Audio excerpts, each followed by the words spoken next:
Well, it's one of 3 releases from the Hawas line of Rasasi this year alone. It's Hawas Fire.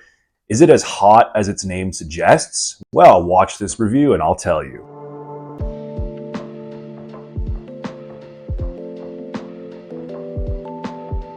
Hey guys, welcome back to Real Scent Review. So this is going to be my first ever review of a Hawas fragrance. Hawas, the Hawas line, probably Rasasi's most famous line at this point.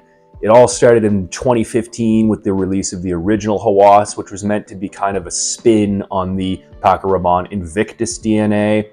Then in 2023, they released Hawas Ice, which again is kind of like a more fresh version of that original Hawas, still retaining that Invictus-inspired DNA. Then there was Hawas Black, released in 2024. That's a take on Absolute Aventus by Creed. Earlier this year, 2025, they released Hawas Elixir, which is a take on Jean-Paul Gaultier's Le Male Elixir. And just last week here, summer 2025, they released Hawas Tropical, which is supposed to be a take on Jean-Paul Gaultier's Le Beau Paradise Garden. And we have this one here, also from early 2025, Hawas Fire. Now, what is this one supposed to be cloning, or what is this one supposed to be riffing on? Well, it's kind of a complicated answer, and I don't think it's actually meant to be a clone of a particular fragrance, but I'll get into that a little bit later. So before I get into the actual review here, this is available on Joma Shop for like $37 US for the 100 ml bottle. It's also available on fragrancebuy.ca for right around 40 US. And it is available in the European Union, although the availability is kind of a little bit lower than it is in North America. But you know, that's par for the course. That tends to happen with Rasasi releases. They just don't have the same distribution network in the European Union as they do in North America. But having said that, Hawas Elixir, which was released earlier this year as well, already available on numerous European Union discount websites. So I think it's just a matter of time until Fire is as well. But yeah, as of right now, the availability is a little bit lower here in the EU. And because of that, the prices are pretty high compared to what they are in North America. So if I were you, I just kind of hold off on purchasing this until later on. When it's more available on discounters, and the price will definitely go down. That's what we've seen with other Hawas releases, and I can't see why this one would be any different. So quickly going to go over the presentation. The Hawas bottle looks the same, at least as far as the overall design, as the other members of the line. The differentiation in this one, of course, being the color scheme. This is red, and it turns into kind of like a black gradient as it goes down towards the bottom of the bottle. I think this is a really sharp looking bottle, actually. It's my favorite color scheme out of the entire line. And yeah, you know, we're still left with the horrible Rasasi Hawas caps. There's no friction on this. Yeah, don't pick this one up by the cap, guys. Although the cap itself, quite heavy. It's made of metal. And it kind of looks like there's a snake coiled around the top of this cap here. Interesting design. Briefly going over the box here, it has the same Hawas logo on the front of the box. This one, of course, takes after the color scheme of the bottle, black and red. We get the Rasasi Hawas kind of snake skin design there in the logo. On the back, we have the ingredients and all that information, blah, blah, blah, blah, blah. Atomizer here, good. Definitely an improvement over older atomizers from this line. It's, yeah, an improvement. I wouldn't say it's the best, but it's better than some of the other ones that I've tried. So all in all, good presentation, decent quality atomizer. Yeah, it's about what you'd expect at this point from the Hawas line. Now, just to clear up a little bit of potential confusion regarding the note breakdown of this stuff, some websites like Fragrantica, Parfumo, etc., that is not the correct note breakdown. And you might be asking where these websites obtained that note breakdown. The answer is they got it from Rasasi's own website. Now here's the thing, Rasasi's website at one point had 2 note breakdowns. That one I just mentioned with the clary sage, the jasmine, the ambergris, which is incorrect. But Rasasi's website at one point also had more of a correct note breakdown that contained notes like cinnamon, some fruits, and patchouli. And that's definitely more in line with what you actually get in the notes here. But strangely enough, in the recent past, Rasasi has removed that correct note breakdown from their website. I don't know. I can't explain it. It doesn't make any sense to me. It seems like Rasasi's kind of just all over the place. Yeah, it's a mystery to me. I don't know, man.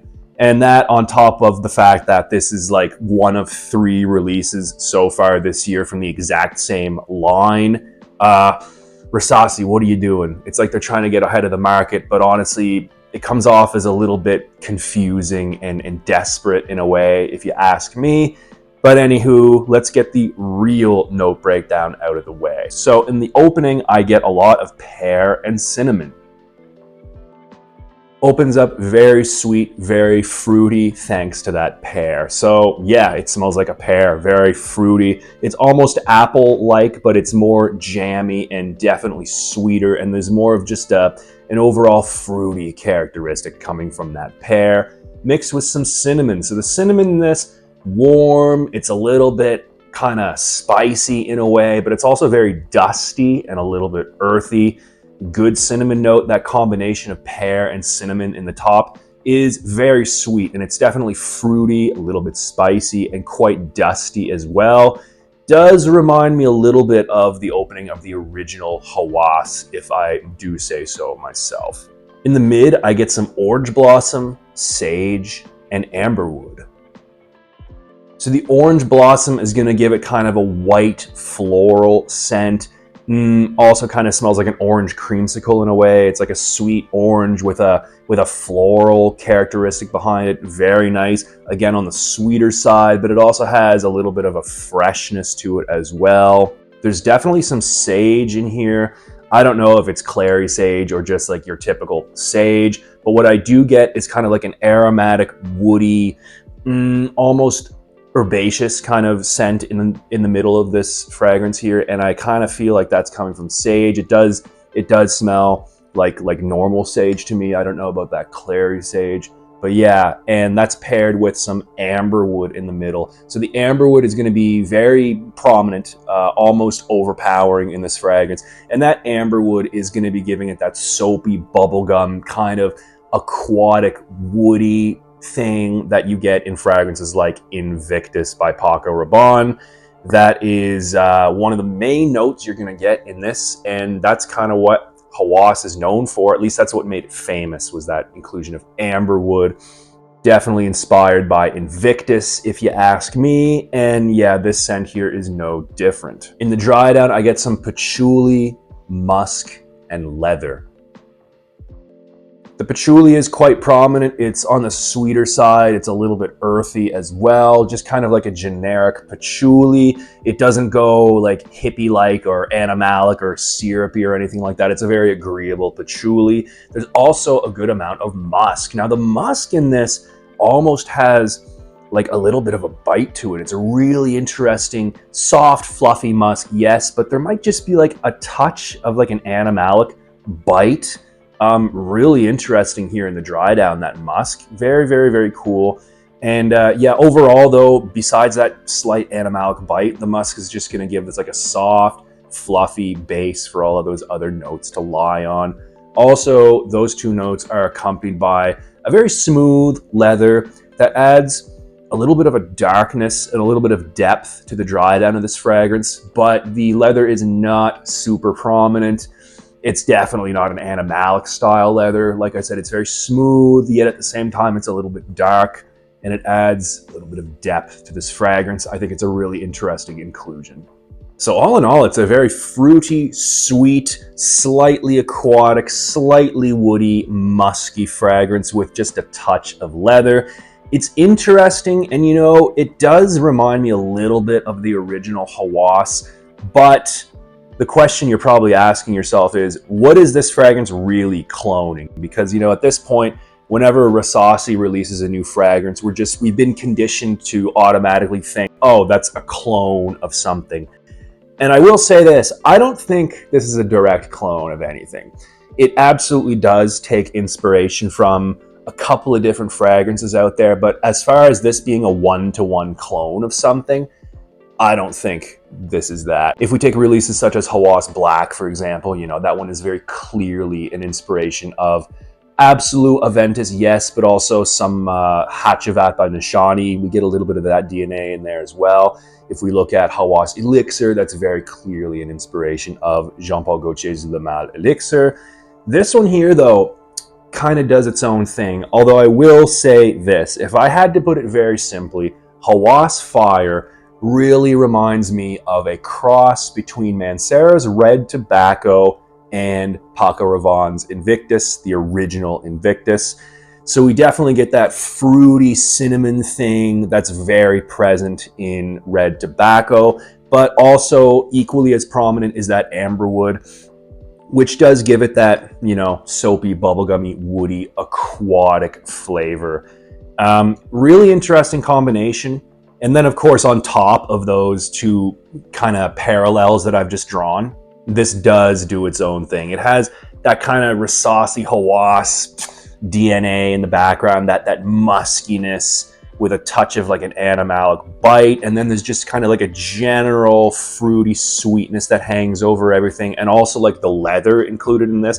Although it's not that prominent, it is there, and it's just a super interesting, unique twist on this fragrance. All in all, it's not like a direct clone, but it's like maybe like a 40-40 cross between Red Tobacco by Mancera and Paco Rabanne's Invictus, plus that the remaining 20% is kind of just like its own unique Hawas DNA, let's say that. So as far as the performance and versatility, this is a really good performer. Beast mode performance, honestly, on my skin. This lasts over 10 hours. The projection initially is like a good arm's length for the first 2 hours. But you know, it's a really consistent projection. That arm's length does die down after the first couple of hours, at which point it kind of remains like closer to the elbow, but that elbow's length projection lasts for several hours. It's a really impressive performer here. You're definitely getting your money's worth, especially if you can get it at discounters. That just increases the value of this stuff big time, which leads into the versatility. I think overall it's a pretty versatile fragrance, very widely liked. People love the way this smells. Absolutely more casual as opposed to formal. I would not wear this to the office. I would not wear this to special events. This is like going out at night, you know, social events, you know, t-shirt and jeans or whatever. There's nothing formal whatsoever about this. And in fact, I think it might lean a little bit more towards the young side of the spectrum as opposed to the mature side of the spectrum. But yeah, it's a very likable, playful scent, but it has a good amount of depth to it as well. Now, don't be fooled by the aquatic characteristics in this. This is still a very sweet, fruity fragrance, and because of that leather, because of the musk, because of the patchouli, it has a depth to it, and I don't really think this is appropriate for hot weather. I'm here in Madrid right now. It's the middle of June. We're at like 40 degrees Celsius every day. I have tried wearing this during the day. It's cloying. It becomes a little bit overwhelming. However, at nighttime, that changes. You can get away with wearing this at nighttime in the summer, I think. But really, I think this is more of a fall and winter, maybe spring style fragrance. I can't wait till the fall comes around and I can kind of test this out in the cooler weather. I have a feeling it's going to be really good in the cooler weather though. So all in all, is this a redundant Hawas release? Is it worth your time and money? Should you check this out? I think you should check this out. I don't think it's redundant. It absolutely does have that Hawas DNA, yes, but it differentiates itself enough from every other member of the line to make it unique and interesting. The performance is great. And you know, at least with the original Hawas, and honestly, I think Hawas Ice, the synthetic nature of those fragrances is noticeable. But it seems like the syntheticness has been toned down a little bit in this. I mean, I'm not going to sit here and tell you that this is a super high quality fragrance or anything, because at the end of the day, it is a Hawas release from the house of Rasasi. You know, your expectations can only be so high. So yeah, that's where I'm going to end the review today, guys. Hawas Fire. Have you guys checked this out yet? Let me know in the comments below. Anyway, guys, until next time, keep it real.